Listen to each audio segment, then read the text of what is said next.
Assalamualaikum anak-anak ustazah. Apa kabar hari ini? Semoga tetap sehat dan selalu semangat dalam belajar.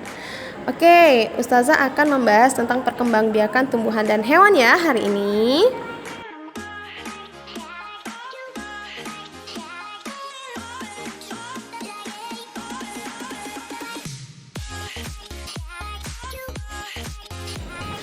Nah, perkembangbiakan tumbuhan itu terbagi menjadi dua. Ada yang namanya perkembangbiakan generatif dan perkembangbiakan vegetatif.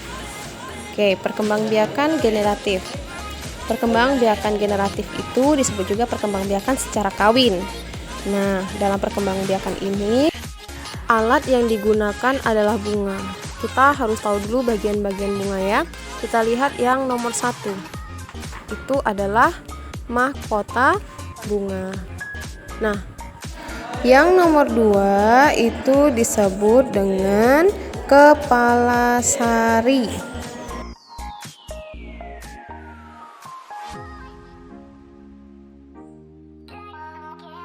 Selanjutnya nomor 3 itu adalah tangkainya, tangkai kepala sari yang disebut dengan benang sari. Nah, di dalam benang sari ini terdapat serbuk sari. Serbuk sari merupakan sel kelamin jantan pada bunga. Ingat ya, serbuk sari adalah sel kelamin jantan pada bunga. Oke, lanjut. Di bawahnya ini adalah kepala putih. Ya, kepala putih. Lalu tangkainya disebut dengan tangkai putih. Bukan benang putih lagi ya. Kalau tadi tangkai dari kepala sari namanya benang sari, sekarang namanya tangkai putih. Nah, putih ini adalah alat kelamin betina pada bunga ya.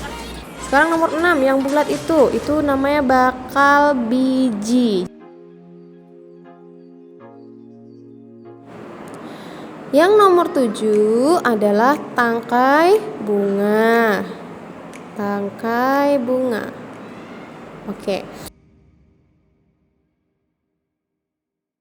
Nomor 8 itu disebut dengan pangkal bunga.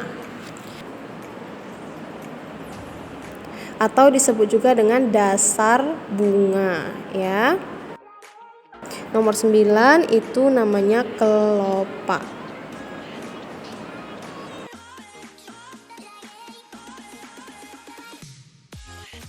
Oke, jadi ini adalah bagian-bagian dari bunga. Nah, sudah tahu bagian bunga, sudah tahu alat kelamin jantan dan betina pada bunga, kita masuk perkembangbiakannya. Kalau secara generatif, perkembangbiakan pada tumbuhan itu menggunakan proses penyerbukan. Penyerbukan itu ada namanya penyerbukan sendiri, ada penyerbukan silang, penyerbukan tetangga, dan penyerbukan bastar. Kita bahas satu-satu ya. Sebenarnya penyerbukan itu apa sih? Nah, penyerbukan adalah jatuhnya serbuk sari di kepala putik. Nah, penyerbukan itu ada yang namanya penyerbukan sendiri. Oke, penyerbukan sendiri itu terjadi pada satu bunga yang memiliki benang sari dan juga putik ya. Jadi di bunga yang sama, satu bunga itu dia punya benang sari dan juga putik, sehingga serbuk sarinya jatuh di kepala putik bunga itu sendiri. Itu namanya penyerbukan sendiri. Nah, bunga yang memiliki putik dan juga benang sari dalam satu bunga itu namanya bunga sempurna. Oke, paham ya? Kita lanjut ke penyerbukan silang. Penyerbukan silang artinya serbuk sari yang jatuh pada kepala putik itu berasal dari tumbuhan lain tapi sejenis. Ya, jadi serbuk sari berasal dari tumbuhan lain yang sejenis. Artinya dia dari pohon yang berbeda tapi sama tumbuhannya, sejenis dia. Kalau penyerbukan tetangga, artinya dia serbuk sarinya berasal dari bunga lain, tapi dia masih satu pohon. Jadi satu pohon memiliki beberapa bunga misal. Nah, jadi serbuk sarinya tuh jatuh ke kepala putik, tapi masih satu pohon dia. Nah, kalau penyerbukan bastar adalah serbuk sarinya itu berasal dari tumbuhan lain yang beda jenisnya. Bisa dilihat di gambar, lihat kita penyerbukan bastar itu kan beda ya bunganya, yang kiri dan kanan itu beda. Jadi serbuk sarinya berasal dari bunga yang tidak sejenis, dari tumbuhan yang tidak sejenis.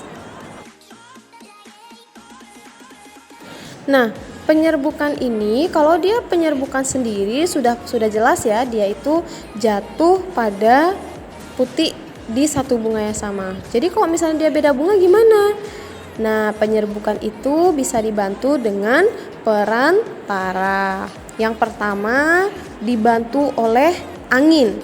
Jadi penyerbukan yang dibantu oleh angin disebut anemogami. Coba lihat di catatan yang Ustazah kasih. Anemogami itu adalah penyerbukan dengan bantuan angin. Biasanya yang dibantu oleh angin penyerbukannya itu adalah serbuk sarinya itu yang kecil dan dia itu kering, ringan. Jadi saat kena angin serbuk sarinya bisa terbang. Nah, biasanya ini terjadi pada pohon jagung, pohon padi, dan pohon rumput-rumputan lainnya. Oke, yang kedua dibantu oleh hewan atau namanya zoidiogami. Nah, kalau yang dibantu oleh hewan ini biasanya mahkotanya tuh berwarnanya mencolok, terus besar. Nah, dia itu mengeluarkan bau yang khas bunganya, biasanya seperti itu. Kemudian bunganya juga menghasilkan nektar.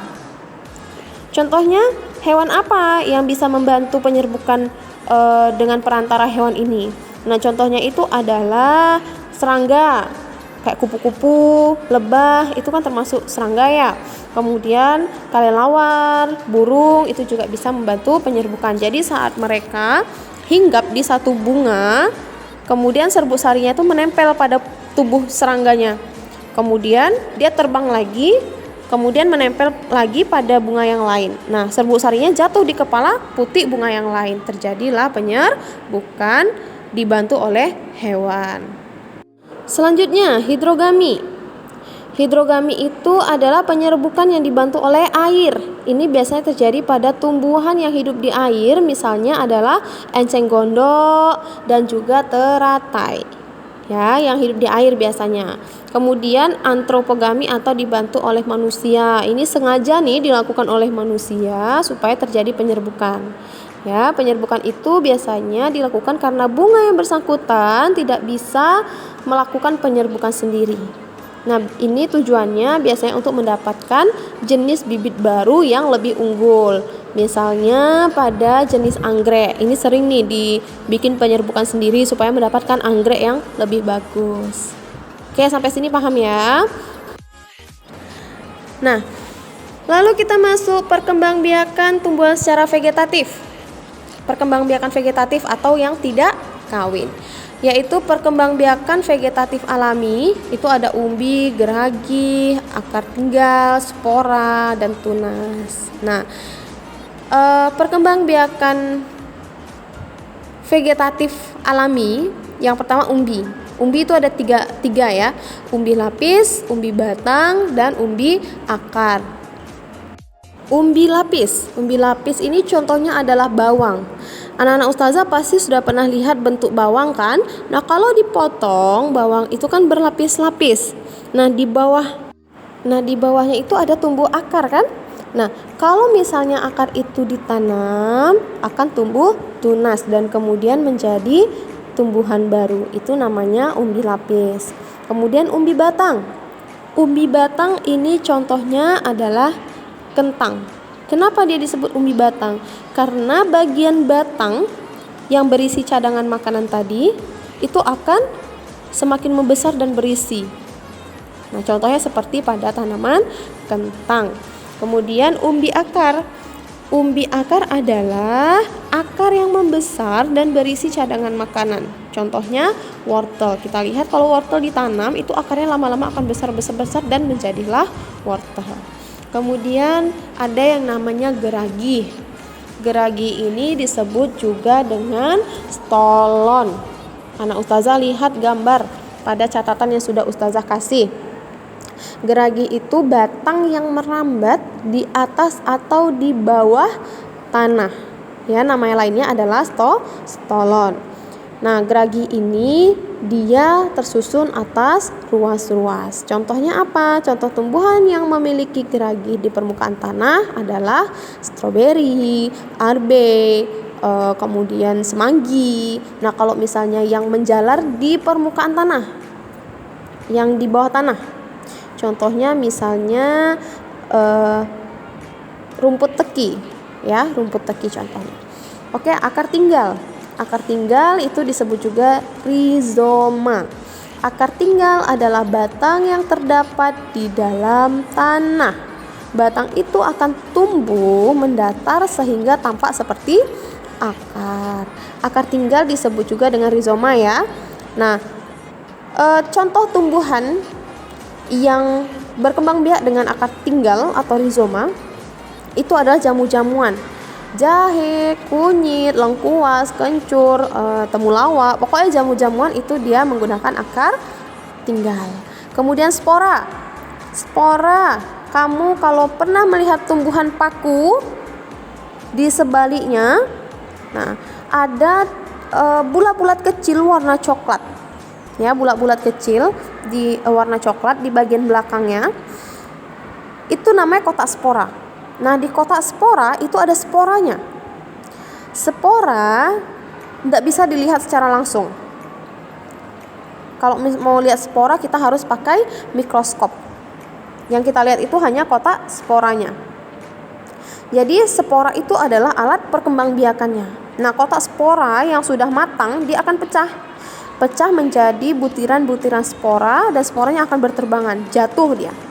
Spora yang jatuh kalau tempatnya pas itu dia akan menjadi tanaman baru. Contohnya yang pakai spora itu adalah tumbuhan paku dan juga lumut. Kemudian tunas. Kalau tunas ini pasti anak-anak ustazah sudah tahu, ya. Contohnya adalah pisang, bambu, cocor bebek, itu tunas. Jadi tunas itu adalah tumbuhan anakan yang muncul di samping induknya. Oke, kalau sudah tahu yang alami, kita masuk pada perkembangbiakan vegetatif buatan. Yang pertama ada stek. Nah, stek adalah perkembangbiakan dengan cara menanam potongan atau bagian dari tumbuhan. Ya, biasanya dipotong miring langsung ditancapkan saja ke tanah. Itu namanya stek. Tapi nggak semua tumbuhan bisa dibuat seperti ini, ya. Nah, biasanya bagian tumbuhan yang ditanam dapat berupa batang, tangkai, ataupun daun. Contoh tumbuhannya itu biasanya singkong, mawar, nah kayak gitu. Kemudian cangkok. Anak ustazah kalau cangkok ini pasti sudah tahu semuanya. Cangkok itu adalah teknik perkembangbiakan dengan cara mengupas kulit batang sampai terlihat kambiumnya, kemudian ditempelkan tanah. Nanti akan tumbuh akar. Setelah itu dipotong lalu ditanam ke tanah. Nah, kalau untuk mencangkok itu harus dilakukan dengan cara teliti. Tumbuhan-tumbuhan yang dicangkok itu biasanya tumbuhan berkayu. Misalnya apa? Misalnya mangga, jambu, kemudian jeruk, yang seperti itu, ya. Tempel atau okulasi, yaitu dengan menempelkan mata tunas pada satu tumbuhan ke tumbuhan lain. Sambung. Ini biasanya tujuannya untuk menggabungkan dua sifat unggul dari individu yang berbeda. Contohnya yang bisa dibuat sambung atau enten adalah tumbuhan yang satu keluarga dia. Misalnya tomat dengan terong, itu bisa. Kemudian runduk. Merunduk merupakan proses menimbun batang tumbuhan ke dalam tanah. Contohnya adalah pada pohon apel, pohon stroberi, melati, yang kayak gitulah ya. Coba lihat di gambarnya, prosesnya itu. Di catatan yang Ustazah kasih kan sudah ada ya gambar-gambarnya. Dilihat, perhatikan tahapan-tahapannya. Yang terakhir namanya kultur jaringan. Kultur jaringan adalah perkembangbiakan tumbuhan dengan menanam jaringan tumbuhan di tempat dan media yang khusus. Contohnya, kalau kamu pernah menanam kacang hijau di kapas, itu namanya kultur jaringan, termasuk kultur jaringan. Kamu tanam sampai besar, tapi kamu nggak di tanah tanamnya, di kapas. Itu namanya kultur jaringan. Paham ya? Nah, untuk perkembangbiakan hewan, silakan Ananda lihat catatan yang Ustazah kasih. Kemudian kalau ada yang tidak dimengerti, silakan ditanyakan melalui Japri. Oke, sampai jumpa di pertemuan selanjutnya. Assalamualaikum warahmatullahi wabarakatuh.